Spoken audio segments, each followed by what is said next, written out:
میرے رب کی قسم، آخرت میں سب سے بڑا جو عذاب ہے وہ ہوگا افسوس کا اور حسرت کا۔ ہائے میں نے یہ کیا کیا، ہائے میں یہ نہ کرتا، ہائے میں یہ فحاشی نہ کرتا، ہائے میں یہ حرام نہ کرتا، ہائے میں یہ اللہ کا حکم نہ توڑتا۔ لیکن اب ٹائم ختم ہو گیا، ٹائم از اوور، اور جب یہ اعلان ہوگا تو اللہ کہیں گے خذوہ، پکڑو اسے۔ تو آپ کو ہر جگہ دیکھتے ہیں یہ جو پولیس پکڑتی ہے یہاں ہتھ کڑی ڈالتی ہے،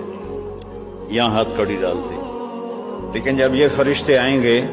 پکڑنے کے لیے مجرم کو تو ہتھ کڑی نہیں ڈالیں گے، مجھے دیکھو سارے، یہاں ہاتھ ڈالیں گے، یہاں،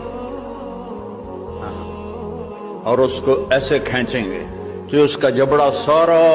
وہ 10 گز تک چلا جائے۔